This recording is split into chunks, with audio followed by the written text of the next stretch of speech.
Selamat malam Romo Bondi, Suster, Bapak dan Ibu yang terkasih. Seperti yang tadi Romo sudah sampaikan, arah dasar KAJ tahun 2022 adalah penghormatan martabat manusia yang akan menjadi inspirasi perjalanan iman umat KAJ selama setahun ini, selama tahun 2022, dengan semangat semakin mengasihi, semakin peduli, dan semakin bersaksi. Hukum yang utama dan terutama adalah kasihilah Tuhan Allahmu dengan segenap hatimu dan dengan segenap jiwamu, budimu, dan kekuatanmu. Dan hukum yang kedua adalah kasihilah sesamamu manusia seperti dirimu sendiri. Nah, iman tanpa perbuatan adalah mati. Tadi Romo sudah mengatakan untuk gerakan celengan Yesus Tunawisma yang akan dilanjutkan lagi pada tahun ini. Kita perlu merefleksikan diri kita. Apa yang sudah kita lakukan tahun sebelumnya, dan apa yang akan kita lakukan untuk tahun ini.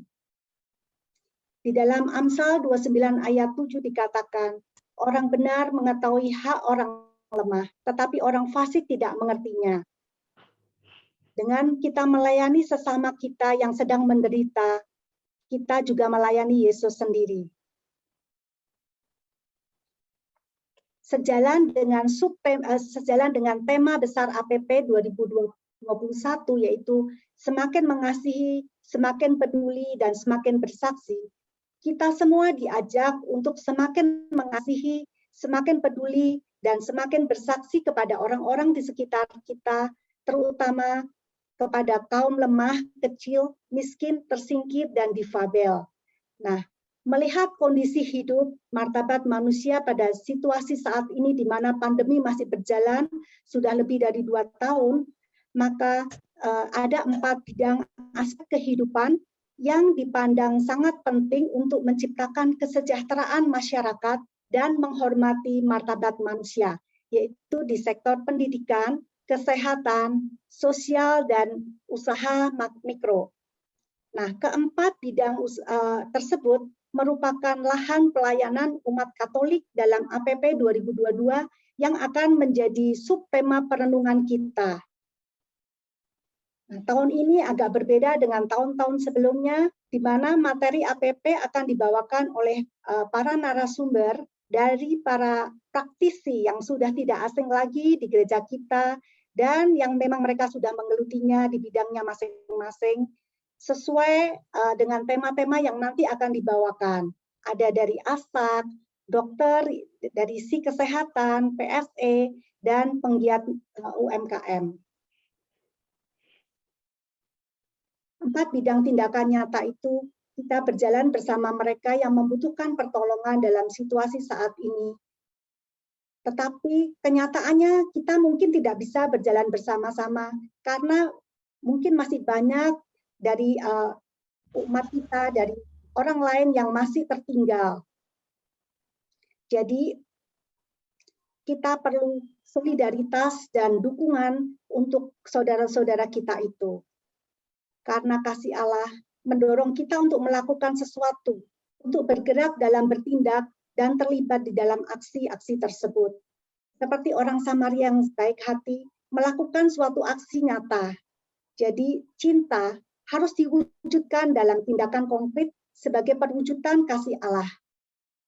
Jadi APP itu bukan saja hanya doa, renungan, tetapi yang lebih penting seperti yang tadi Romo bilang adalah aksi konkret, tindakan nyata. Melalui berbagai komitmen, gerakan-gerakan, baik secara pribadi, dalam komunitas, mungkin dalam lingkungan, paroki, gereja, atau komunitas lain.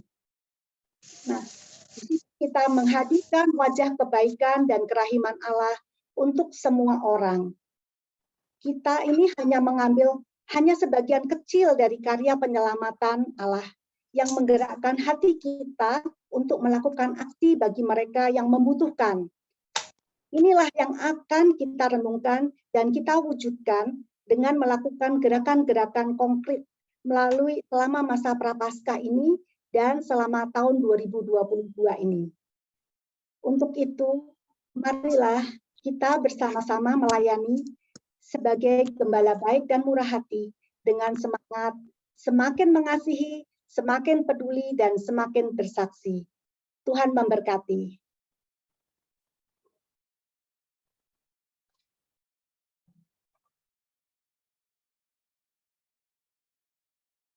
Saat ini kita akan pertemuan pertama, kita akan saudari ya, namanya saudari Lanite ya. Lanite, dan beliau ini ada ya di ASAK ya. Nah, silakan dengarkan dengan seksama ya dari materi Sislani ini sehingga bisa mendapat inspirasi apa hal baik dari sosialisasi ini sehingga bisa dibagikan di dalam APP di lingkungan masing-masing. Ya, silakan Sislani. Thank you, Pari. Ya. Share screen dulu ya.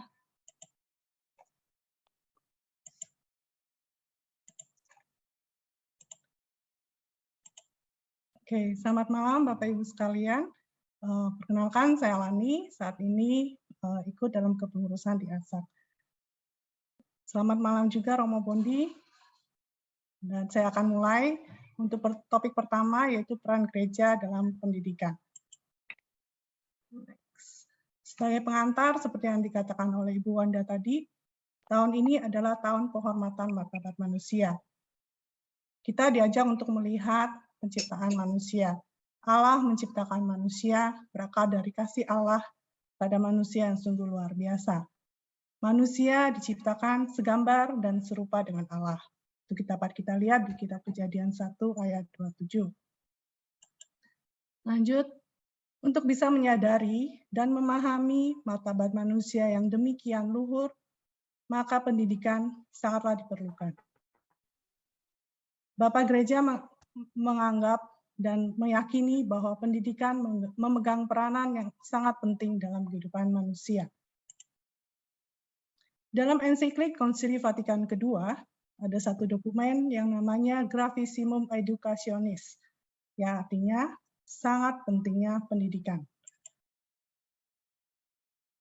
Kalimat pertama dalam dokumen Gravissimum Educationis dinyatakan sebagai berikut Bapak Ibu. Sangat pentingnya pendidikan dalam hidup manusia, serta dampak pengaruhnya yang makin besar atas perkembangan masyarakat zaman sekarang ini. Dan sebagai rangkuman, gereja berpendapat bahwa pendidikan adalah bidang yang sangat penting. Pendidikan dapat membantu kita, umat Allah, untuk bisa mengerti karya keselamatan Allah. Dan juga lewat pendidikan, manusia bisa mengerti betapa mulia martabatnya sebagai ciptaan Allah. Kesimpulannya, gereja dalam hal ini kita semua sebagai umat Allah, kita diajak untuk bertanggung jawab atas pendidikan yang memadai atau pendidikan yang layak bagi kita semua.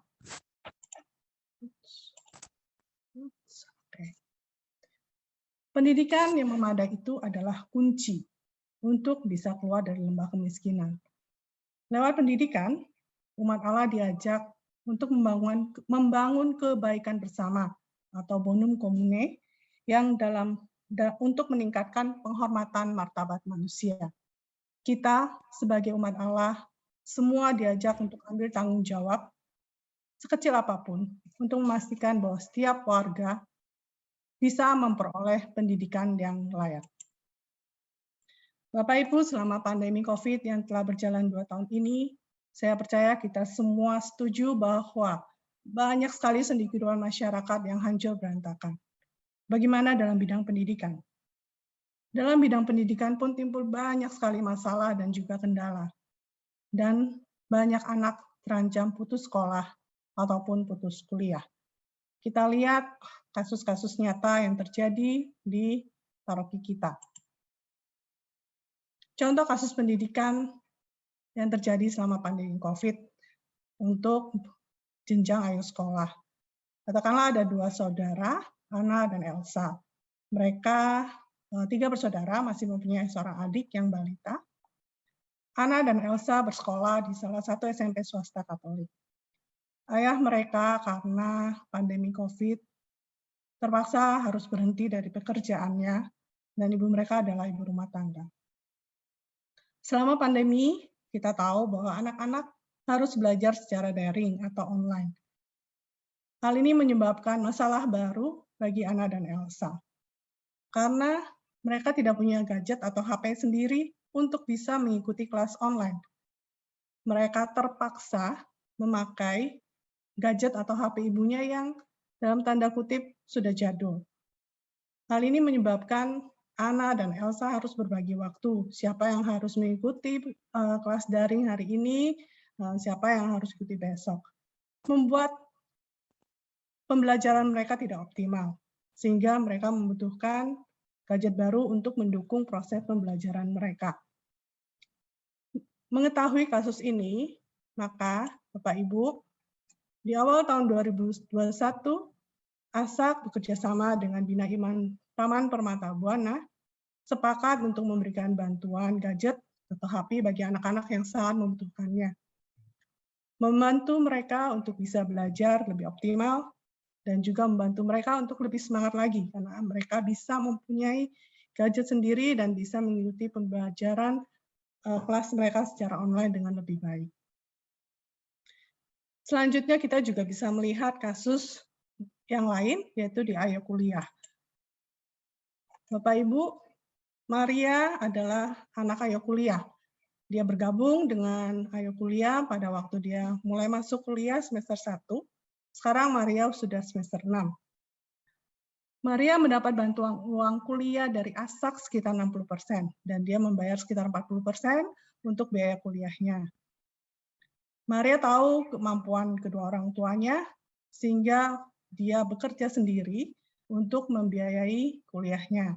Dia ikut kelas karyawan di salah satu universitas, dan pada waktu itu dia bekerja di salah satu perusahaan penerbangan.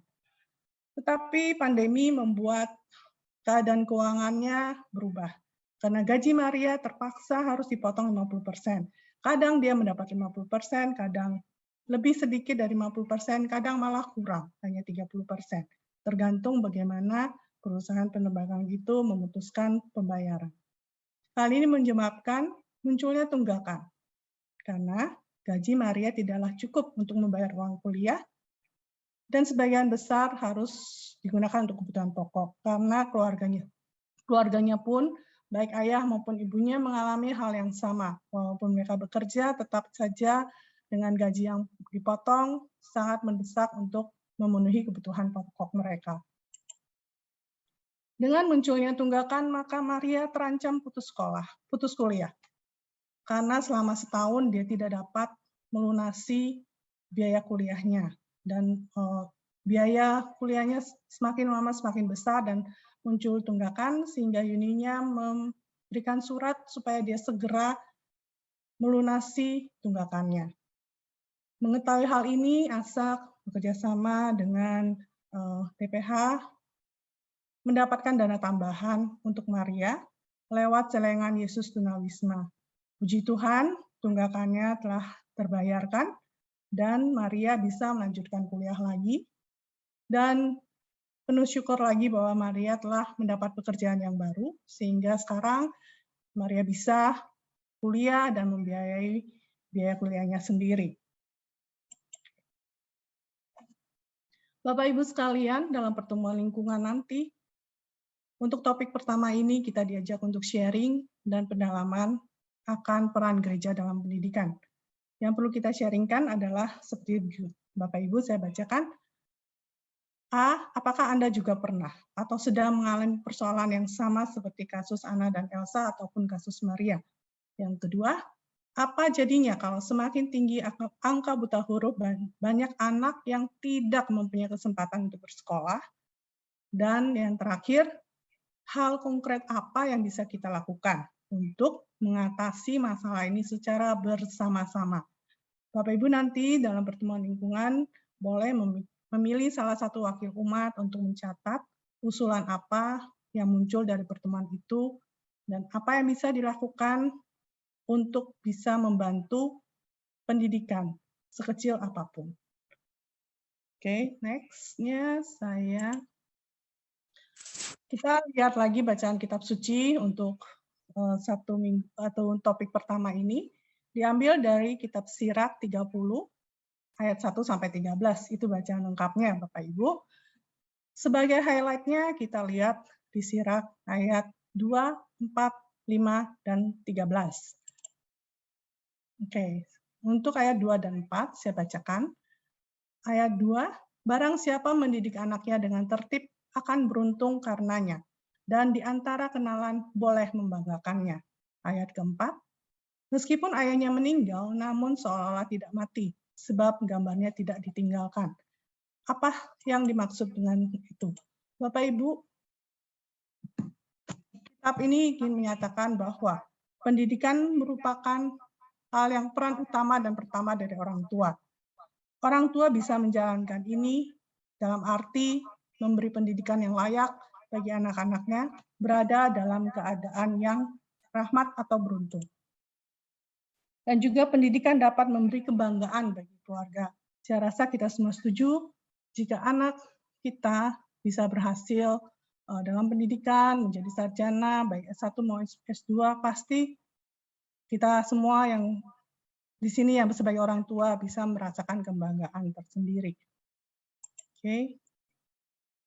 Untuk ayat 5, Bapak Ibu, selama masih hidup ia dapat memandang anaknya dengan sukacita dan waktu meninggal tidak berduka cita. Untuk ayat 13, didiklah anakmu dengan tertib dan suruhlah ia kerja, supaya engkau jangan sakit hati karena keangkarannya. Apa yang mau disampaikan Bapak Ibu? Di sini dinyatakan bahwa pendidikan anak yang utama yang berhasil dapat membuat orang tua menjadi bangga. Dan orang tua bisa siap memasuki kehidupan yang lain bersama Allah di surga. Karena dia sudah merasa aman dan tidak perlu khawatir lagi bahwa anaknya bisa hidup mandiri, bisa berguna baik bagi keluarga maupun bagi masyarakat. Dan pendidikan yang layak merupakan warisan yang sangat dibanggakan. Saya rasa kita juga semua setuju bahwa kita mau nggak mau harus memberikan pendidikan yang layak bagi anak-anak kita semua.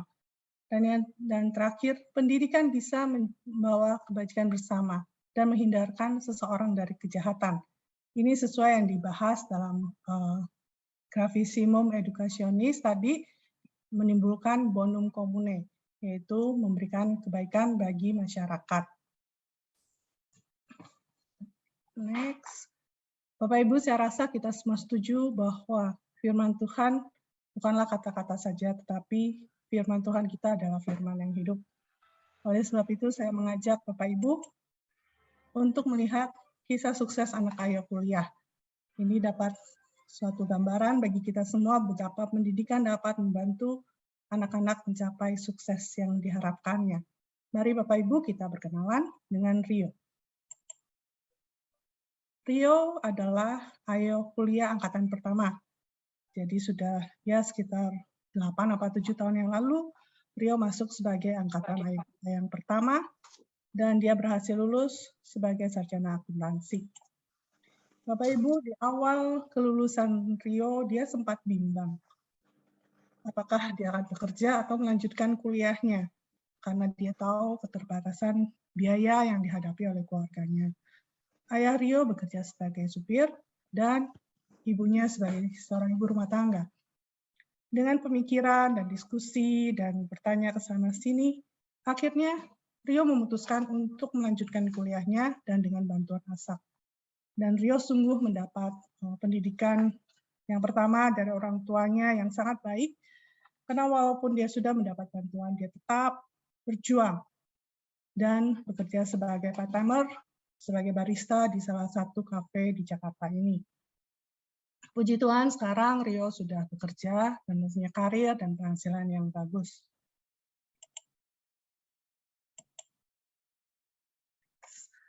Sesuai dengan kitab suci yang kita baca tadi, Rio sekarang ini menjadi kebanggaan orang tua, karena dia sudah berhasil lulus dari sarjana, mendapat pekerjaan yang bagus.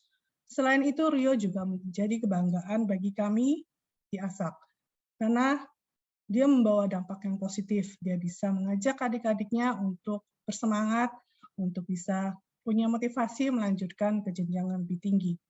Dan juga berkat kepribadiannya yang sopan dan penuh tanggung jawab itu, Rio berkarya juga di paguyuban alumni ASAK di Keuskupan Agung Jakarta. Dan Rio dipercaya untuk menjadi ketua di paguyuban alumni ASAK se-Keuskupan Agung Jakarta. Bapak Ibu, saya juga mau mengajak Bapak Ibu melihat kisah sukses selanjutnya. Kisah sukses anak ayah kuliah. Ini adalah kisah yang kedua. Sekarang kita berkenalan dengan Aji. Aji juga adalah anak ayah kuliah angkatan pertama. Dia lulus sebagai sarjana desain grafis dan multimedia. Kenapa kisah sukses Aji menjadi luar biasa? Bapak Ibu, sebagai informasi, Aji adalah difabel. Aji adalah seorang anak yang mengalami gangguan pendengaran. Aji tuli, Bapak Ibu. Dan kita lihat Aji berhasil menyelesaikan pendidikan jenjang SMA-nya di SLB Pangudi Luhur. Setelah lulus SMA, Aji tidak mau berhenti sampai tingkat SMA aja. Ajilah yang menyampaikan niatnya pada pengurus ASAK pada saat itu, supaya dia bisa melanjutkan ke jenjang lebih tinggi lagi, dia ingin menjadi sarjana. Dan berkat perjuangannya yang ulet dan gigih, Aji dengan segala keberadaannya berhasil lulus sebagai sarjana desain grafis dan multimedia. Sekarang Aji menjadi guru di SLB Pangudi Luhur. Dia kembali ke SLB Pangudi Luhur untuk membantu adik-adiknya. Dia menjadi guru multimedia di SLB Pangudi Luhur. Aji menjadi suatu contoh nyata bagi adik-adiknya di SLB Pangudi Luhur. Betapa mereka bisa melihat Aji yang sudah sukses, yang berhasil menamatkan kuliahnya, dan bisa memberi contoh yang luar biasa bagi mereka. Sungguh, keberadaan Aji di sana membawa pengaruh yang luar biasa bagi mereka yang mengidap difabel, terutama yang di SLB Pangudi Luhur, bagi anak-anak kita yang punya kekurangan, yaitu tuli. Bapak Ibu, itu adalah kisah-kisah yang terjadi di ASAK, dan untuk aksi puasa pembangunan kita melihat aksi nyata. Saya mengajak Bapak Ibu membaca kitab Injil Matius 7 ayat 21. Sana Tuhan Yesus berkata, bukan setiap orang yang memanggil Tuhan, Tuhan yang akan masuk dalam kerajaan surga, melainkan dia yang melakukan kehendak Bapakku di surga. Dalam masa puasa ini, Bapak Ibu, mari kita melakukan apa yang bisa kita lakukan, walau sekecil apapun, untuk bisa mendukung pendidikan bagi anak-anak. Mari kita semua dalam tahun penghormatan martabat manusia ini melakukan sesuatu untuk pendidikan anak-anak. Oke, sebagai penutup sedikit, saya akan berbagi pantun Bapak Ibu. Tahun ini tahun harimau, bukan lagi tahun kerbau. Yuk, bantu pendidikan anak. Ditunggu loh sama ASAK. Sebagai informasi lebih lanjut, Bapak Ibu bisa menghubungi rekan-rekan di ASAK, seperti yang tertera di sini.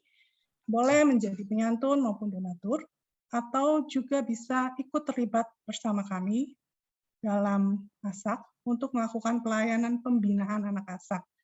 Karena mereka pun juga perlu dibina secara rohani dan diberikan motivasi Bapak Ibu.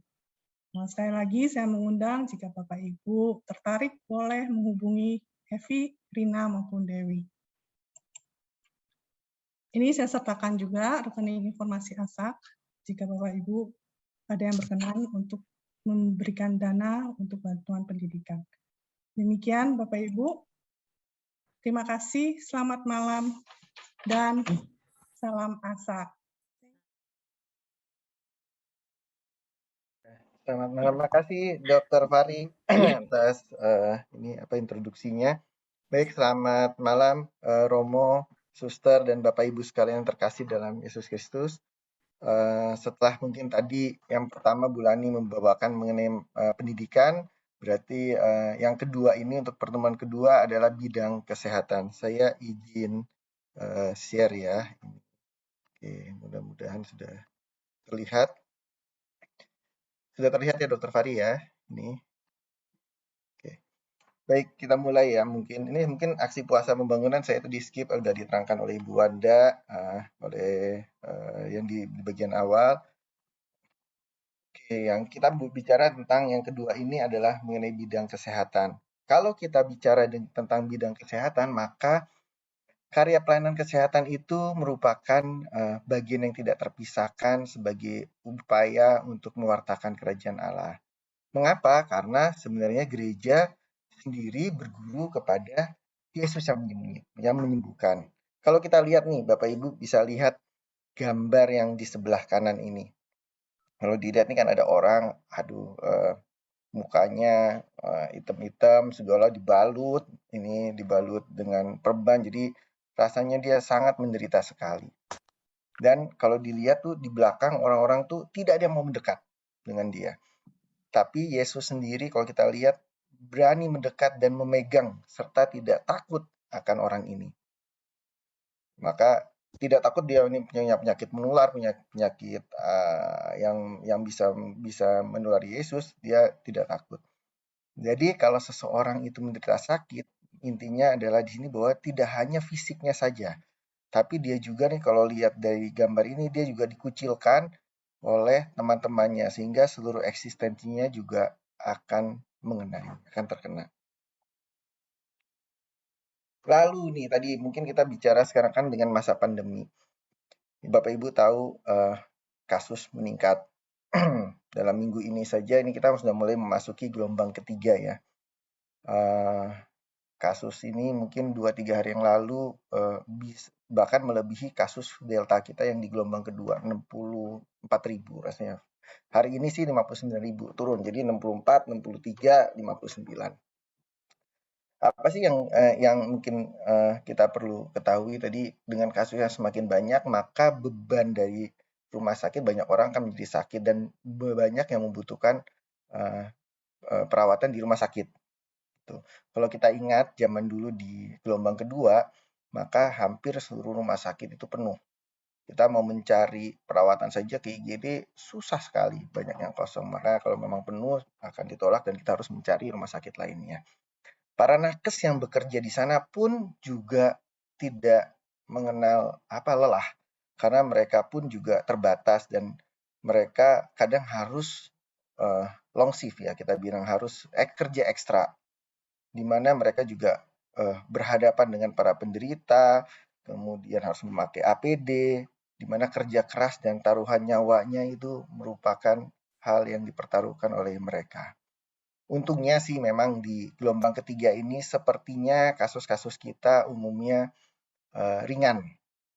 Tidak. Jadi kasus yang ada di rumah sakit pun tingkat hunian pun sekarang masih relatif baik ya, masih sekitar mungkin 50%, 60%. Jadi mudah-mudahan ini tidak akan terlalu banyak membebani. Namun, apa sih karya kesehatan ini tadi tidak hanya sebenarnya domainnya dari para nakes, tapi ini adalah merupakan panggilan bagi kita semua. Kita semua ini dipanggil untuk ikut serta dalam pelayanan kesehatan ini. Kehadiran pelayanan kesehatan ini adalah merupakan wujud nyata iman kita kepada Allah tadi yang berbelas kasih terhadap mereka yang sakit dan menderita. Saya ingin berbagi mengenai kisah-kisah yang sudah ada di dalam paroki kita. Mungkin nih kalau kita lihat, Bapak Ibu mungkin pernah tahu SLB Panggudi Luhur yang ada di dekat kita sini. SLB Panggudi Luhur ini pernah menjadi tempat isolasi bagi pasien COVID waktu di gelombang kedua. Dan di gelombang ketiga ini juga mulai sudah menerima pasien yang isolasi di sana. Kenapa? Karena ternyata pasien-pasien COVID ini mengenai seluruh lapisan masyarakat. Jadi ada juga yang mengenai lapisan masyarakat bawah di mana mereka hanya punya satu rumah, satu kamar saja, di mana kalau terkena tentunya kan ini penderita ini harus diisolasi di kamar tertentu dan itu tidak tersedia di tempatnya mereka, sehingga mau nggak mau mereka harus mencari tempat isolasi. Nah, SLB Panggudi Luhur ini menjadi kita bilang namanya Domus Isoman, menjadi salah satu tempat untuk isolasi mandiri, di mana di situ ada bruder-bruder yang membantu untuk perawatan mereka di sana. Salah satu ini gambar yang di sini memang bukan gambar SLB, tapi gambar dari salah satu saya ambil Domus Isoman yang ada di Pastoral Samadhi, di mana salah satunya ini melayani adalah frater dokter, saya lupa namanya, ada satu dokter, di mana beliau mengatakan bahwa sebenarnya COVID ini bukan hanya permasalahan kesehatan, tapi juga permasalahan kemanusiaan, di mana kita semua tergerak untuk menolong ke pribadi yang membutuhkan sapaan Tuhan melalui pelayanan kesehatan. Hal ini selaras dengan apa yang dikatakan oleh Bapak Paus, di mana gereja itu juga harus menjadi rumah sakit di medan perang. Artinya apa? Bahwa rumah sakit di medan perang ini kita harus menerima semua orang, tidak memandang bulu, baik itu apa beda agama, beda suku, segala. Dan hal itu juga yang dilakukan di teman-teman yang ada di Domus Isoman di SLB. Mereka menerima semua pasien yang membutuhkan. Itu kisah yang pertama. Kisah yang kedua, saya ingin mengajak Bapak Ibu mungkin ingat, kita pernah membuka vaksinasi bersama, ya vaksinasi di SLB.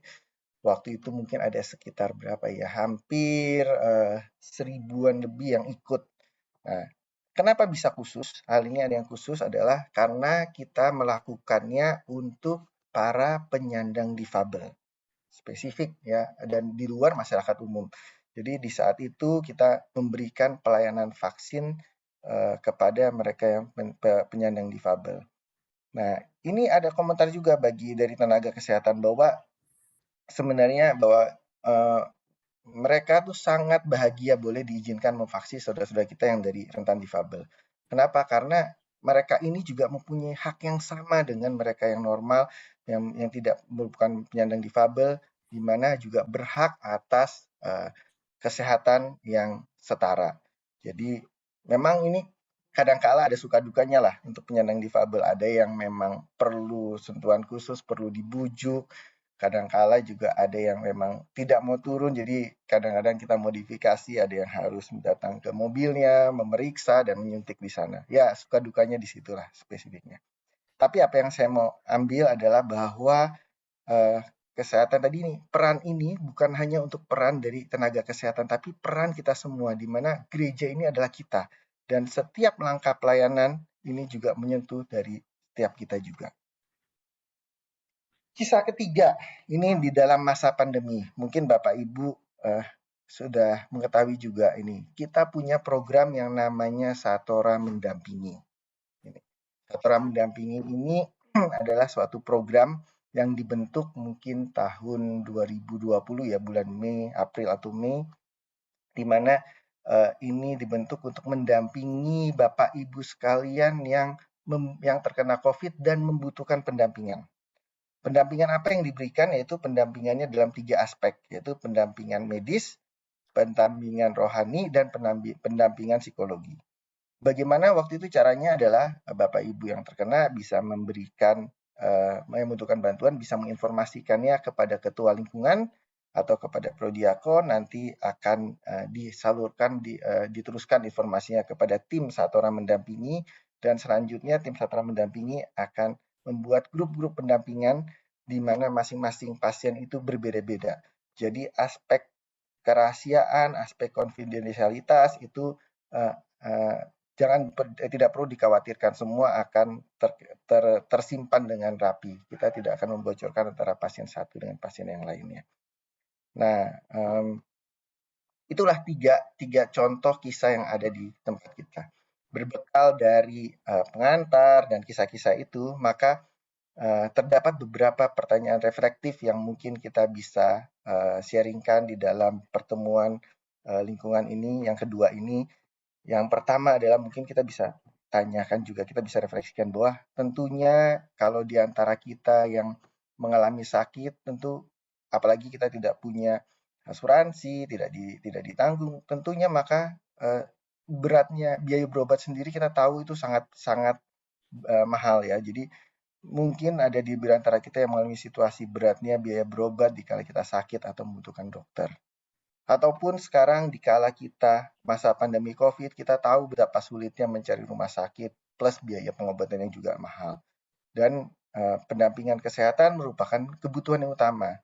Sejauh mana saya mengalami peran gereja dalam mendampingi saya atau keluarga? Itu juga pertanyaan yang bisa kita refleksikan. Dan pertanyaan ketiga adalah apa yang dapat kita lakukan untuk bahu-membahu meningkatkan bentuk pelayanan kesehatan di lingkup gereja, terutama mereka yang paling membutuhkan di masa pandemi ini. Jadi pertanyaan-pertanyaan ini mungkin yang bisa menjadi refleksi di dalam pertemuan yang kedua ini. Lalu bagaimana sih dasar kitab suci yang ada untuk pelayanan kesehatan ini? Saya mengambil ada nanti kita akan lihat dua perikop. Yang pertama adalah di Keluaran 1:15-17, di mana kalau kita lihat ini ada dua bidan yaitu Sipra dan Pua yang berpegang teguh pada hakikat nilai kehidupan Allah. Kenapa? Mungkin kita tahu bahwa saat itu perempuan Ibrani yang melahirkan bayi laki-laki itu diperintahkan oleh Firaun harus dibunuh. Nah, dua bidan ini sangat menghormati nilai-nilai kehidupan dan mereka sadar bahwa hidup adalah hak paling asasi dari semua manusia. Baik, jadi kalau yang tadi kan disuruhnya laki-laki dibunuh, perempuan boleh dibiarkan. Nah, mereka tidak mengikuti perintah tersebut dan tetap berpegang teguh bahwa tadi kehidupan adalah hak asasi semua orang. Jadi mereka tetap membiarkan untuk bayi laki-laki tersebut. Refleksi kedua yang kita bisa lihat adalah kalau kita lihat gambar ini ada seorang lumpuh yang digotong oleh banyak orang yang dia akan bertemu dengan Yesus, yang sangat ingin bertemu dengan Yesus. Maka mereka saling membantu orang tersebut agar memang bisa bertemu Yesus. Ada yang menurunkan pakai tali, ada yang menggotong. Padahal mereka semua tidak kenal dengan si lumpuh ini.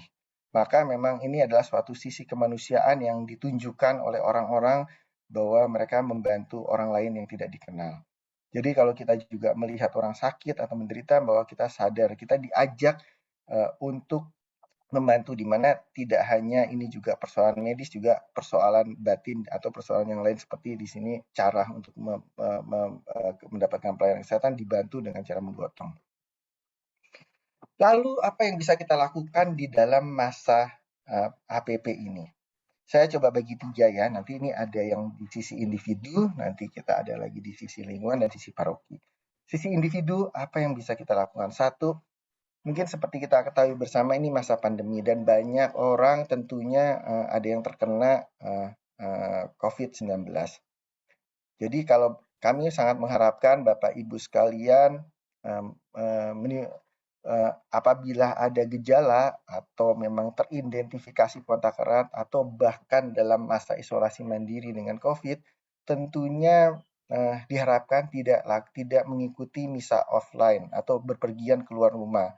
Karena hal tersebut bisa quote unquote nanti bisa menimbulkan kemungkinan penularan kepada yang lain. Mari kita tunjukkan kepedulian kita terhadap sesama umat dengan tidak mengikuti misa offline tersebut. Kalau kita sedang sakit, ikuti misa online bisa di rumah, itu juga hal yang sama. Jadi kita bisa tetap mengikuti misa dengan online. Itu yang pertama. Yang kedua, kalau kita mengikuti misa offline, kita harus juga tetap melakukan protokol-protokol kesehatan secara disiplin dan konsisten. Contohnya apa? Selalu memakai masker, tidak berjabatan tangan, juga mencuci tangan dengan hand sanitizer. Dan yang ketiga, apa yang kita bisa lakukan sebagai individu adalah ikut berpartisipasi dalam program vaksinasi. Kenapa? Vaksinasi ini sangat baik, sangat penting, dan merupakan salah satu upaya yang paling efektif dalam mencegah penularan COVID-19. Bapak Ibu yang telah divaksin pasti mempunyai kekebalan, dan mereka dan statistik membuktikan bahwa mereka yang divaksin umumnya adalah apabila terkena COVID umumnya gejala ringan dan tidak akan menjadi berat, gitu loh. Dan bisa menghindarkan dari kematian.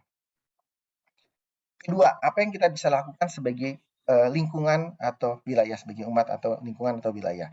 Jika ada umat yang terkena COVID di lingkungannya, maka tentunya kan umat tersebut tadi harus melakukan isolasi mandiri atau keluarganya yang kontak erat harus melakukan karantina mandiri. Tentunya dia nggak bisa kemana-mana, gitu. Jadi ya sekarang sih ada mending kita punya teknologi Gojek untuk pesan makanan, untuk pesan barang-barang. Tapi kalau memang ada yang mereka kesulitan, tentunya lingkungan bisa memberikan dukungan. Dukungannya apa ya? Yaitu bisa dukungan makanan dan dukungan support psikologis. Ini yang paling penting juga karena mereka yang terkena tentunya punya dampak, waduh saya ini kok terkena sakit COVID ya, jadi down lah pasti mentalnya. Jadi perlu dukungan support system dari Bapak Ibu sekalian yang berada di lingkungan atau wilayahnya. Dan yang juga terpenting adalah tolong untuk menghilangkan stigma negatif. Kadang-kadang masih saja kita temukan bahwa ada stigma negatif tentang COVID ini. Dia dikucilkan tadi seperti gambar yang pertama, seperti sakit kusta itu dikucilkan dari lingkungannya. Ini mungkin kita harapkan juga bisa Bapak Ibu bisa untuk menghilangkan stigma ini bahwa COVID-19 ini merupakan penyakit yang biasa sebenarnya, bukan penyakit kutukan atau penyakit yang merupakan penyakit yang diberikan dari yang harus dikucilkan, tidak seperti itu. Nah, yang kedua, apa yang bisa kita lakukan di lingkungan dan wilayah adalah bagi umat yang sakit atau lansia yang jauh dari keluarga bisa memberikan sapaan. Sapaannya bisa juga secara online, secara berkala, atau bisa bernyanyi, atau bisa memberikan cerita bagi mereka semua. Yang ketiga adalah bagi juga lansia atau penyandang disabilitas yang ada di lingkungan, itu kita bisa data, kemudian kalau mereka mau untuk datang misa offline, kita bisa bantu pertama adalah dengan melakukan proses pendaftaran. Karena kita tahu kadangkala para lansia dan disabilitas ini gaptek dan susah untuk mengikuti kemajuan dari teknologi ini. Jadi kita bisa bantu untuk proses pendaftarannya untuk dapatkan tiket. Kemudian kalau dia mau tadi misa juga, kita bisa bantu untuk antar jemput ke sana. Gitu, karena tentunya mereka biasanya akan mengalami kesulitan dalam transportasi. Atau kalau mereka mau di rumah saja, itu bisa Bapak Ibu bisa membantu membawakan komuni dengan bertindak sebagai PPK bagi mereka. Yang keempat yang bisa Bapak Ibu juga lakukan di dalam masa APP ini adalah bagi apabila ada umat yang kurang mampu di wilayahnya yang tidak bisa membayar iuran BPJS, itu bisa kita bantu. Saat ini iuran BPJS mungkin sekitar 100 ribuan lah, itu dan BPJS ini sangat membantu bagi perawatan kesehatan di mana hampir seluruh biaya seluruh tindakan kesehatan dapat di-cover oleh BPJS apabila mengikuti proses-prosesnya. Jadi kalau memang ada yang tidak mampu dan dia juga tidak punya asuransi lain, tentunya BPJS-nya sangat membantu dan bila mereka tidak bisa membayar iuran, tentunya hal ini bisa kita bantu dari sisi lingkungan atau wilayah. Terakhir dari sisi paroki, apa sih yang bisa kita lakukan adalah seperti kita ketahui bersama vaksin booster ini ada pemerintah sudah merencanakan mengenai vaksin booster. Nah, vaksin booster ini kita sudah lakukan kemarin di bulan Januari dan mungkin kita akan lakukan di bulan-bulan depan. Jadi jika Bapak Ibu sekalian ingin berpartisipasi, tentu kita ini dalam pelaksanaan vaksinasi booster ini sangat memerlukan banyak orang, terutama untuk mengatur flow, administrasi. Jadi kalau memang mau untuk menjadi relawan, Bapak Ibu silakan bisa menghubungi seksi kesehatan, bisa menghubungi saya, bisa menghubungi Dr. Endang, Dr. Mardi untuk menjadi relawan dalam kegiatan vaksin booster kita berikutnya. Ya, jangan khawatir, mungkin kalau Bapak Ibu mau berkarya banyak cara lah di dalam kegiatan vaksinasi ini. Dan yang kedua adalah kita punya program tadi Satora Mendampingi. Tentu Bapak Ibu yang berprofesi sebagai dokter atau psikolog itu dan ingin membantu atau berpartisipasi dalam program ini bisa menghubungi nanti Pak Pindi. Atau tadi kan mereka otomatis kalau yang terkena COVID itu kan harus karantina dan tadi membutuhkan suplai makanan. Sementara di lingkungan sudah Bapak Ibu mau melakukan lebih dengan memberikan bantuan kepada paroki. Bisa silakan menghubungi ke Pak Christian, nanti koordinasi dengan Pak Christian di mana nanti bentuk makanan, jenis dan bagaimana cara teknisnya bisa berkoordinasi dengan Pak Christian. Dan yang ketiga adalah kita juga dalam program Satora Mendampingi ada gerakan tabung oksigen, di mana kita bisa mensuplai tabung oksigen ini untuk bagi umat-umat yang membutuhkan. Walaupun saat ini sebenarnya masih agak jarang kebutuhannya karena tadi semua harapannya sudah vaksin kedua, bahkan ada vaksin booster sehingga gejalanya ringan. Tapi tetap kita harus waspada akan gejala-gejala yang bisa timbul dari berat, terutama bagi para lansia dan yang melakukan dan yang komorbid. Nah, jika membutuhkan ini, Bapak Ibu ingin membantu, silakan kontak ke Bapak Seno. Saya rasa demikian, Dr. Fari. Saya kembalikan ke Dr. Fari. Terima kasih. Selamat malam Romo, selamat malam Ibu Bapak semua. Setelah mendengar dua tema APP kita tahun ini, yang pertama tentang ASAK dan dunia pendidikan, dan Dr. Iwan tentang segala sesuatu yang menyangkut kesehatan, kita masuk pertemuan APP yang ketiga, yaitu tentang peran gereja di dalam perlindungan sosial.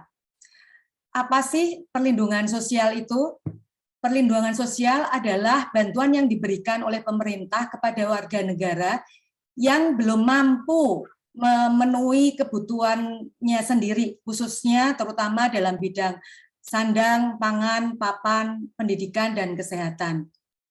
Sebetulnya gereja sejak awal telah selalu mengajak umatnya untuk terlibat di dalam kegiatan sosial ini. Gereja pun saat ini mengajak umatnya untuk menyadari kewajiban kita bersama dalam memajukan keadilan sosial, ekonomi, khususnya bagi umat yang KLMTD, yang kecil, lemah, miskin, terpinggirkan, dan difabel. Nah,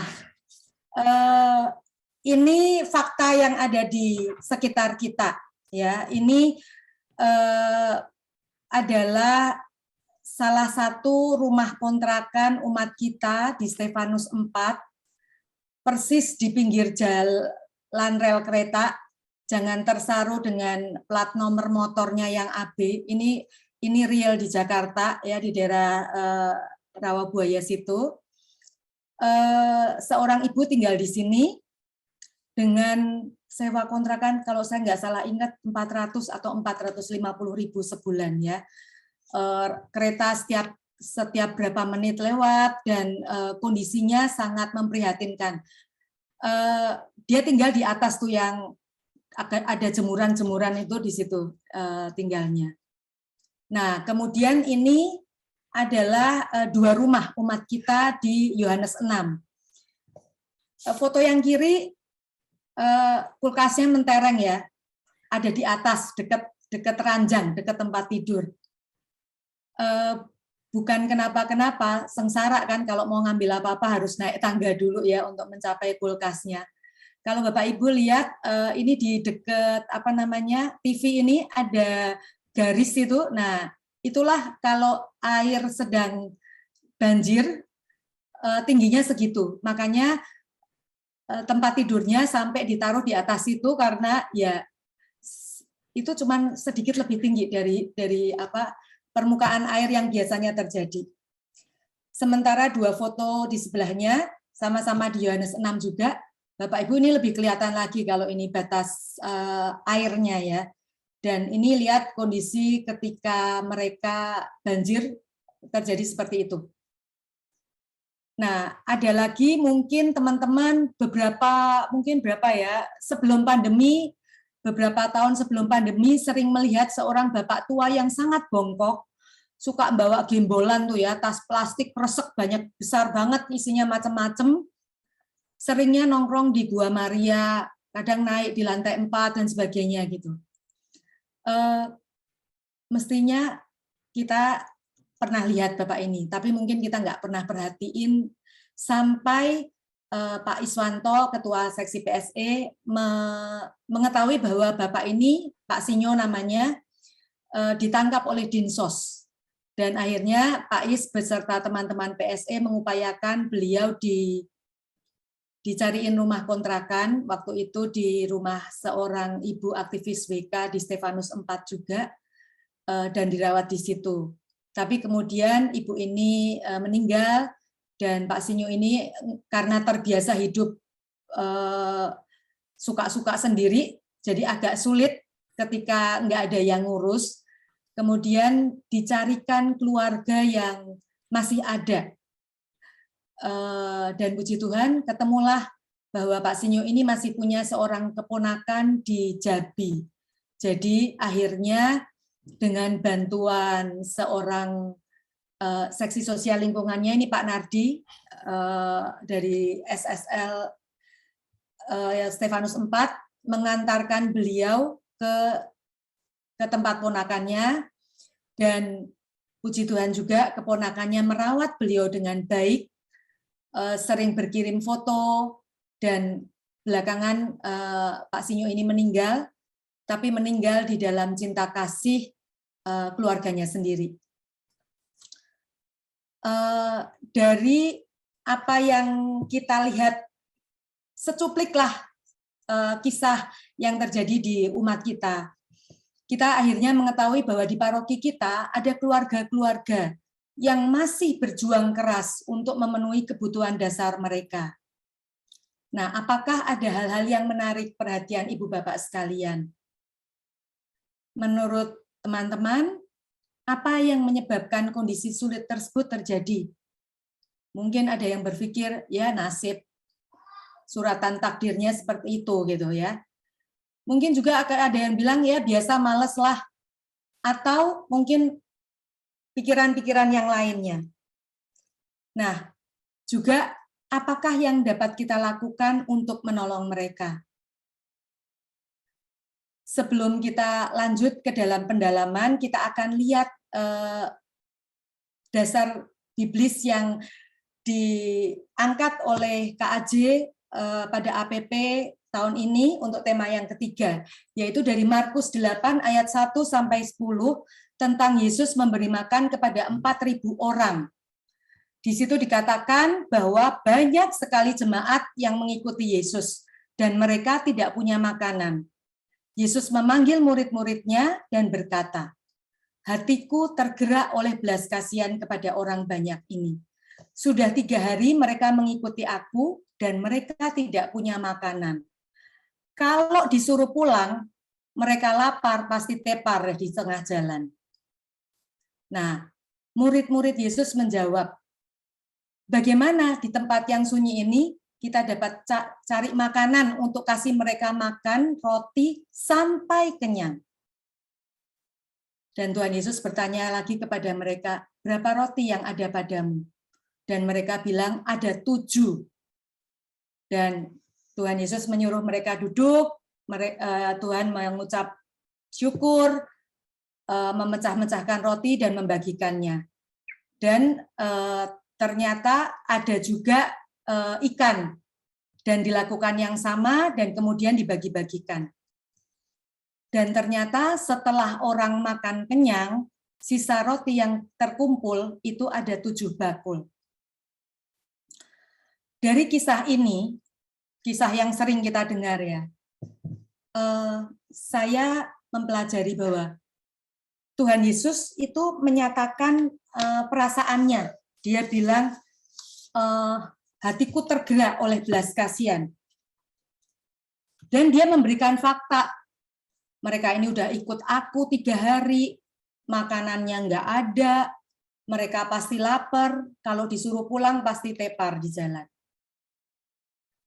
Tuhan nggak bilang, "Salah sendiri, udah tahu mau ikut aku, kenapa nggak bawa makanan sendiri?" Atau, "Udah tahu nggak punya makanan, ya mbok pulang, jangan ngikut-ngikut terus," gitu ya. Nggak ada kata-kata itu. Tapi Tuhan yang dia alami adalah hatinya tergerak oleh belas kasihan kepada orang banyak ini. Dan hebatnya para murid, Tuhan Yesus tuh nggak minta loh, murid-muridnya nyari makanan gitu, nggak minta gitu. Tapi mereka bisa menangkap bahwa kelanjutan ngomongan Tuhan ini adalah disuruh cari makanan gitu. Mereka bisa menangkap dan mereka juga menyatakan fakta yang ada. Sini ini sepi gitu, gimana cara cari makanan? Satu lagi yang hebat adalah mungkin kalau kita berpikir ya ngasih orang bagi roti ya seadanya gitu. Tapi mereka ini enggak. Mereka mau membagi roti sampai kenyang. Mereka punya standar yang tinggi gitu, bukan cuma asal kasih dan selesai gitu, tapi mereka kasih dan kenyang sampai orangnya puas, sampai orangnya selesailah dengan masalahnya. Saat ini gereja sudah melakukan perlindungan sosial kepada umat-umat KLMTD. Tadi Bulani telah bicara tentang ASAK, Dr. Iwan telah bicara tentang bantuan biaya kesehatan, penanganan kesehatan, dan lain-lain. Dan PSE selama ini telah memberikan juga bantuan sewa rumah bulanan, bantuan karitatif bulanan, bedah rumah, dan selama pandemi ini ada bantuan karitatif khusus yang diambil dari dana Celengan Yesus Tunawisma. Tapi apakah itu cukup? Ketika kita cuma kasih itu, apakah kita punya standar seperti para murid yang kasih bantuan sampai kenyang? Kayaknya enggak loh. Mereka yang telah menerima bantuan itu tetap mengalami kesulitan, dan bukan cuma secara ekonomi, tapi juga secara martabat mereka menjadi tidak menampilkan martabat yang diberikan oleh Tuhan untuk menjadi pribadi yang mandiri, pribadi yang mampu menguasai dunia, yang mengelola dunia seperti yang Tuhan telah berikan martabat itu kepada manusia sejak awal penciptaan. Kita mestinya wajib membantu mereka untuk hidup dalam martabatnya, bekerja dengan baik dalam bidang-bidang yang mereka mampu untuk mencapai hal-hal terbaik yang mereka mampu lakukan.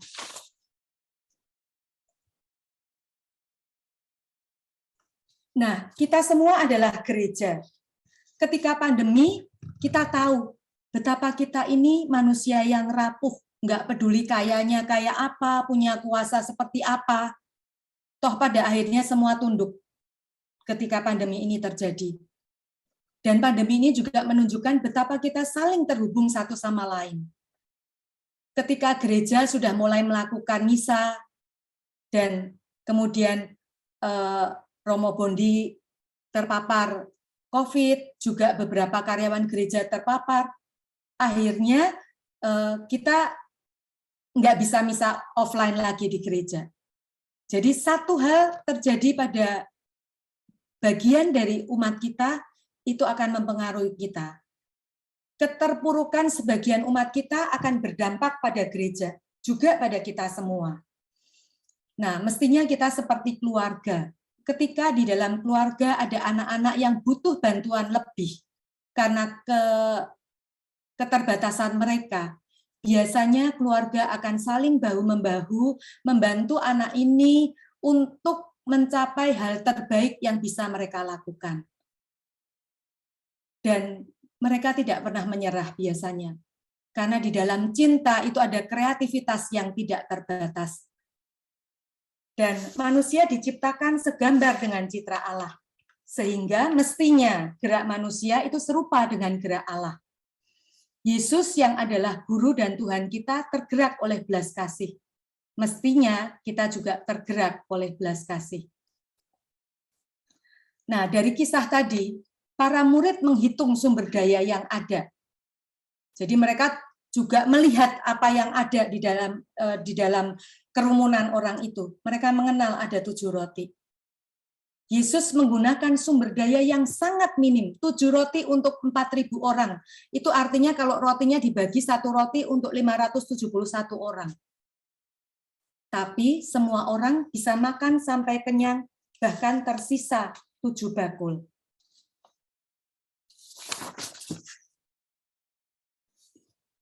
Kita tahu bahwa di dalam hidupnya Yesus berkarya lewat pengajaran, penyembuhan, pengusiran roh jahat, memberi makan, menolong mereka yang teraniaya seperti wanita yang kedapatan berzina.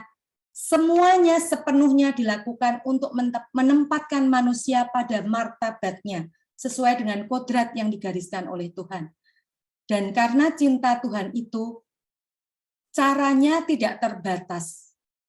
Karena ya itu tadi, cinta itu selalu penuh dengan kreativitas. Nah, Tuhan mengingatkan sih sebetulnya, orang-orang miskin itu akan selalu ada, dan kita dapat menolong mereka hanya jika kita menghendakinya. Hanya jika kita mau terlibat untuk melakukan itu. Nah, dalam APP tahun ini, kita diajak untuk membangun komitmen dan aksi nyata, bukan cuma membangun mimpi dan keinginan kosong. Kita diingatkan lewat kisah tadi bahwa belas kasihan itu harus menjadi identitas para pengikut Kristus. Kalau yang namanya identitas itu kan melekat, mau kemana aja, mau kondisinya apa aja, ya identitasnya itu ada. Mungkin saat ini sebagian dari kita juga mengalami akibat dari pandemi. Tetapi jangan sampai kesulitan hidup itu menghilangkan identitas kita sebagai komunitas yang berbelas kasih. Oleh karenanya, mari teman-teman, sebagai pribadi atau sebagai lingkungan maupun wilayah, kita rencanakan aksi nyata yang sederhana aja, yang kecil-kecil, tapi yang kelakon, yang bisa terlaksana, dan yang melibatkan sebanyak mungkin peserta. Usahakan memberikan bantuan yang bersifat pancing agar membawa dampak berkelanjutan, jangan bersifat ikan yang berdampak jangka pendek. Nah, apa yang bisa dilakukan? Ini yang bisa langsung dilakukan, ditanggapi teman-teman. Saat ini PSE dan rasanya semua seksi sosial, ASAK dan kesehatan juga, membutuhkan tenaga baru untuk memperluas dan memperkaya pelayanan sosial. Orang-orang PSE itu kebanyakan orang lama, 10 tahun yang lalu, kebanyakan sudah ada duduk di situ. Jadi bisa kebayang bagaimana orang-orang lama ini pasti udah terpola dengan apa yang sudah dilakukan selama ini. Kami membutuhkan pemikiran-pemikiran baru, usulan-usulan baru untuk terlibat membangun umat kita untuk mencapai kesejahteraan seperti yang Tuhan harapkan bagi mereka. Seperti para murid, mereka mampu menangkap maksud Tuhan. Ya, semoga dengan tenaga baru nantinya PSE mampu menangkap arah dasar gereja. Para murid menangkap dan menyampaikan fakta. Nanti PSE dengan tenaga-tenaga baru dapat bisa melihat realita dan mendengar kebutuhan dari umat yang membutuhkan. Para murid menemukan 7 roti, dan PSE bisa mencari dan menghitung sumber daya yang ada. Dan ketika para murid membagi-bagikan roti, PSE dan seksi sosial yang lain dapat melaksanakan karya sosial. Dan saat ini PSE sedang mengumpulkan data umat yang membutuhkan bantuan berupa pelatihan, tempat magang maupun pekerjaan. Oleh karenanya membutuhkan bantuan umat yang memiliki lowongan atau perusahaan untuk menjadi tempat pelatihan, tempat magang, tempat kerja bagi umat yang membutuhkan. Dan PSE juga membutuhkan agar di setiap lingkungan, baik itu lingkungan air mata, lingkungan yang mampu, maupun lingkungan yang baik lingkungan yang mata air maupun yang lingkungan air mata, PSE membutuhkan seksi pengembangan sosial ekonomi atau SPSEL, SSL lah dulunya ya, untuk menjadi penyambung lidah dan jembatan antara PSE dan lingkungan, agar ketika PSE mendapatkan umat yang membutuhkan bantuan ini gitu. Nah, SPSL ini bisa menyampaikan data dari lingkungan yang bisa menjadi tempat bekerja dari umat ini dan sebagainya. Bapak Ibu, para ketua lingkungan, para pengurus lingkungan, mohon disampaikan kepada umatnya, kami sungguh membutuhkan tenaga-tenaga baru, dan silakan menghubungi Pak Iswanto atau menghubungi saya. Kami sangat terbuka dan sangat berterima kasih untuk peran serta Bapak Ibu. Terima kasih. Selamat malam Romo, Suster, dan teman-teman semua. Untuk pertemuan keempat ini kita akan membicarakan mengenai peran gereja dalam usaha mikro ya. Jadi apa sih sebenarnya yang dimaksud dengan usaha mikro? Usaha mikro itu adalah usaha yang sangat-sangat kecil. Jadi kita suka mendengar namanya usaha kecil menengah. Nah ini sangat-sangat kecil. Jadi total penjualannya mungkin hanya 1 juta sampai 10 juta per bulan. Yang dimana kalau misalnya kita keuntungannya 20%, itu keuntungannya nggak hanya cuman 200.000 sampai 1 jutaan per bulan. Jadi sangat-sangatlah kecil. Berikut adalah contoh sebuah usaha mikro, yaitu usaha kantin jajan anak-anak di lingkungan Yohanes 6. Dia menjual, namanya Bu Yuliana. Bu Yuliana ini menjual keripik-keripik, sosis, pisang goreng, dan es mambo. Berapa harga yang dia jual? Dia hanya menjual 1.000 per kantong. Dan dia hanya menjual sekitar 20 dan 30 sampai 30 kantong per hari pada anak-anak di sekitar rumahnya itu. Kenapa bisa terjadi seperti itu? Karena persaingan di daerah rumahnya itu sangatlah ketat. Belum lagi disaingi dengan gerobak yang berjalan, dan ada toko-toko besar seperti Indomaret di dekat daerah perumahannya. Jadi sangat-sangatlah susah untuk berjualan. Apalagi sekarang di tengah pandemi yang udah masuk tahun ketiga. Saya mendapatkan artikel dari CNBC di Desember tahun lalu bahwa mal-mal legendaris Jakarta sudah mulai ditinggalkan. Apa artinya? Artinya uang-uang itu yang ada beredar di perekonomian kita semakin sedikit. Dan bagaimana kalau kita lihat di awal-awal pandemi itu menteri kita itu sudah bilang bahwa akibat COVID itu banyak masyarakat yang semulanya tidak miskin mendadak jadi miskin. Itu waktu awal-awal pandemi, yaitu bulan Maret tahun 2020. Bisa dibayangkan dampaknya yang sebegitu besar sampai di sekarang sudah mau Maret 2022. Nah, untuk aksi puasa pembangunan 2022 ini, kita diminta untuk berjalan bersama untuk melakukan aksi nyata untuk penghormatan martabat manusia di bidang usaha mikro. Jadi siapa sajakah yang dimaksud dengan bersama?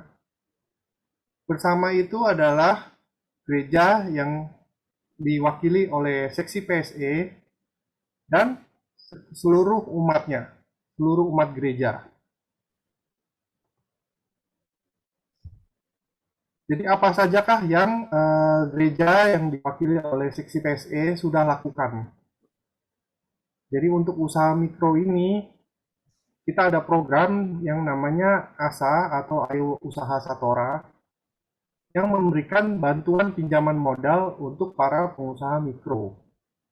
Kemudian kita juga diberikan program sabuk dari KAJ, yaitu Sentra Bimbingan Usaha Kecil, yang memberikan pelatihan keterampilan, pengetahuan, dan pengembangan karakter. Kemudian dari teman-teman Komsos juga membantu memberikan media gereja seperti website Satora dan majalah Merasul untuk membantu mengiklankan produk dan jasa para pengusaha mikro. Dan terakhir dengan bantuan dari celengan Yesus Tunawisma, kita melakukan promosi kuliner untuk para pengusaha mikro yang terpilih dan dipromosikan ke wilayah-wilayah di Satora. Sedikit penjelasan mengenai ASA atau Ayo Usaha Satora, itu dulu diprakarsai oleh almarhum Romo Herman di awal tahun 2019 untuk membantu umat LMKTD yang baru mau mencoba berwirausaha. Jadi baru mau mencoba wirausaha aja sudah dibantu. Dan pada akhir tahun 2020, karena kelihatannya programnya ini bagus, ada Yayasan Oke Peduli Bangsa yang mau berkolaborasi dengan gereja untuk mendanai program ini. Dan program ini telah membantu 30 umat dan 1 komunitas dengan total bantuan modal sebesar 116 juta per akhir tahun 2021 kemarin. Kemudian kami ada program sabuk, yaitu Sentra Bimbingan Usaha Kecil. Program ini dibuat oleh Komisi PSE KJ di bulan Januari tahun 2020. Program ini ditujukan untuk para umat LMKTD yang memiliki usaha mikro. Kegiatannya meliputi bimbingan usaha untuk pengembangan karakter, untuk pengembangan pengetahuan dan keterampilan mereka. Terakhir, Komisi PSE KJ bekerja sama dengan aplikasi Halosis untuk menjadi e-commerce rekanannya. Nah, siapa saja sih para pengusaha mikro yang ada di Satora? Jadi saya akan perkenalkan secara singkat saja. Jadi kita ada 3 kategori, yaitu kategori produk kuliner seperti Pabona ya dengan aneka kopi bubuknya. Kemudian juga ada Bu Novi dengan Bindar dan rengginangnya. Nah, berikut yang saya maksud dengan iklan di majalah Merasul yang dibantu oleh seksi Komsos. Kemudian ada produk cincau hijau dari Bu Kristina, dan aneka ragam telur dari Bu Ririn, dari lingkungan Elizabeth V. Jadi banyak sekali produk-produk kuliner. Dan terakhir kita yang melakukan promosi kuliner itu seperti saya bilang harus terpilih. Jadi kita ada melakukan kurasi untuk beberapa kuliner dan terdapatlah 3 kuliner yang kita promosikan, yaitu seperti berikutnya Pak Ermas, nasi bakar, terus ayam kalasan, dan terakhir ada nasi Belitung. Nanti ada kesan dan pesan dari Bu Vivi sebagai pengusaha nasi Belitung. Kemudian kategori kedua adalah produk non kuliner. Kita ada sabun serbaguna dari Bu Maria Giam yang sudah dipakai oleh Pak Joko dari lingkungan Teresia 2 yang merupakan pengusaha laundry. Kemudian juga ada pembersih lantai yang menggunakan sereh yang bisa mengusir nyamuk, lalat, semut, dan lain-lainnya dari Pak Jimmy Yosef 3. Kemudian kategori berikutnya adalah jasa. Jasa ini seperti persaudaraan ojek Satora ini mampu melayani pengantaran paket, dokumen, dan makanan. Kemudian ada juga teman-teman kita yang bisa melakukan servis elektronik, yaitu Pak Gabriel dari lingkungan Elizabeth 4. Kemudian ada juga Pak Nardi yang bisa servis genset, dan Ibu Tio yang melakukan salon keliling. Jadi banyak teman-teman kita yang bisa memberikan pelayanan-pelayanan yang sungguh baik dan bisa diterima. Oke, iklan-iklan usaha yang dilakukan, salah satunya tadi yang telah saya sebutkan, yaitu melalui website Satora. Bisa dilihat dari website Satora produk-produknya. Kemudian juga kami mempunyai Facebook untuk bisa beriklan di sana. Kemudian juga ada Instagram untuk membantu mengiklankan produk-produk para pengusaha mikro ini. Oke, berikut adalah kesan dari Bu Vivi yang merupakan pengusaha nasi Belitung yang dibantu promosi ke wilayah-wilayah dengan dana dari Celengan Yesus Tunawisma. Silakan, Pak. Saya Vivi dari lingkungan Stefanus 5. Saya ibu dari 2 anak dengan anggota keluarga 6 orang. 2 orang lansia, kakak dari suami saya. Kami banyak mendapatkan bantuan dari PSE Satora, khususnya selama pandemi ini.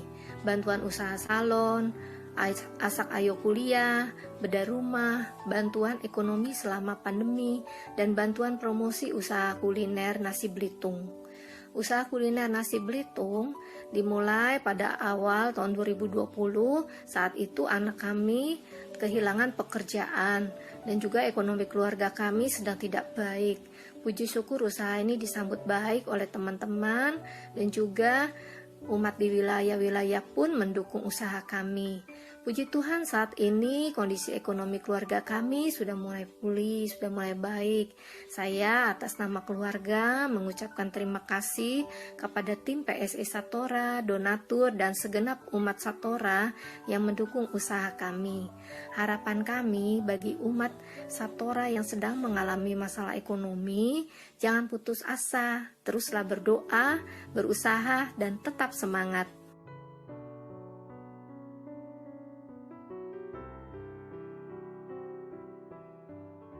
Oke, ini iklannya nasi Belitung Happy. Oke, untuk renungan kitab suci yang diberikan oleh KJ, yaitu kisah tentang seorang janda dan Nabi Elisa yang diambil dari 2 Raja-Raja 4 ayat 1-7. Dikisahkan tentang seorang janda ya, yang merupakan istri dari seorang nabi yang taat kepada Allah. Tetapi janda tersebut memiliki suatu problem besar, yaitu dia terlilit hutang. Dan ia menyampaikan keluh kesahnya ini kepada Nabi Elisa, bahwa karena hutangnya ini, para penagih hutang sudah datang dan mau mengambil kedua anaknya untuk dijadikan budak. Tetapi untung kuasa Allah bekerja melalui Nabi Elisa, dan Nabi Elisa pun menyuruh janda tersebut untuk mengumpulkan bejana-bejana kosong dari tetangga-tetangganya dalam jumlah yang cukup banyak untuk bisa diisi minyak-minyak dalam buli-buli yang ada di dalam rumah janda tersebut. Dan puji Tuhan, bejana-bejana tersebut akhirnya semuanya penuh dengan minyak. Dan segeralah dijual minyak-minyak tersebut, dan terbayarlah hutang si janda dan bahkan banyak lebihnya, sehingga uangnya tersebut dapat dipakai oleh janda tersebut dan anak-anaknya untuk hidup bersama. Jadi, apakah yang kita bisa refleksikan dari kisah tersebut? Pandemi telah 2 tahun ini mendera kehidupan dan perekonomian kita semua. Dan di tengah kondisi sulit seperti sekarang ini, di manakah posisi kita? Nabi Elisa mengajarkan bahwa kita harus selalu membantu mereka yang di dalam kesusahan. Jadi apakah aksi nyata yang bisa kita lakukan? Untuk APP tahun 2022 ini, saya mau memberikan beberapa saran terhadap wilayah atau lingkungan yang, terutama para ketua lingkungan yang ada di presentasi ini. Tolong bisa untuk menunjuk seorang seksi sosial di wilayah atau lingkungan untuk membantu mempromosikan produk atau jasa dari para UKM Satora. Kemudian mereka mempromosikan produk atau jasa itu di dalam grup-grup lingkungan atau grup wilayah. Dan sebagai salah satu ide yang bagus dari pemerintah, jadi pemerintah mempunyai suatu program, yaitu program Jumat Beli Lokal. Nah, kita juga mungkin bisa menyisihkan atau kita bisa menentukan suatu hari khusus di lingkungan atau wilayah untuk bisa membeli produk-produk dari UKM Satora. Dan apa yang bisa kita lakukan sebagai umat? Kita bisa menyisihkan porsi belanja mingguan rumah, apalagi selama masa aksi puasa ini ya, untuk membeli produk dari UKM Satora. Kemudian kita mesti bisa menyimak iklan produk dan jasa mereka. Jangan kalau ada iklan hanya dilewatkan saja. Dan yang pasti, tolong belilah produk-produk dan jasa mereka. Dan untuk suatu yang ekstra, kita bisa bantu mempromosikan produk dan jasa mereka ini keluar dari lingkungan Satora, yaitu ke teman-teman kita maupun ke saudara-saudara kita. Berikut adalah pesan dan kesan dari Pak Hardi yang merupakan seorang koordinator wilayah Klara. Silakan Pak Emas. Saya Hardi, ingin bercerita tentang keterlibatan saya dalam program Ayo Usaha Satora atau ASA program. Secara pribadi saya rutin membeli produk-produk yang ditawarkan oleh UKM Satora seperti kopi wetan atau kopi organik yang dijual oleh Pak Bona. Asik banget. Kemudian gendarnya Bu Novi, cincaunya Bu Tina. Dan juga kalau ada peralatan elektronik yang bermasalah, saya selalu mencari Pak Gabriel spesialisnya. Keterlibatan saya sebagai ketua lingkungan dan juga sekaligus Korwil Klara bersama-sama dengan ketua lingkungan lain mengkoordinir bersama-sama dengan tim seksi sosial lingkungan untuk membeli produk-produk kuliner yang dibuat oleh umat-umat Satora. Dan semua yang produk itu sudah melewati proses seleksi dan sudah pantas dan layak dikonsumsi dan boleh dikatakan semuanya oke punya. Cobain deh. Saya harap teman-teman Korwil maupun ketua lingkungan mau juga terlibat berpartisipasi dalam program Ayo Usaha ini. Terima kasih. Oke, terima kasih Pak Hardi. Kebetulan Pak Hardi juga ada di dalam Zoom meeting malam ini. Oh iya, mohon maaf Pak Lukas, ternyata Clara ada sampai 6 ya. Oke, teman-teman semua, terima kasih telah menyimak dari presentasi ini. Semoga aksi nyata yang disarankan oleh teman-teman dari pertemuan 1 sampai pertemuan 4 bisa dapat dilakukan untuk bisa benar-benar memenuhi apa yang di APP tahun 2022 ini harapkan.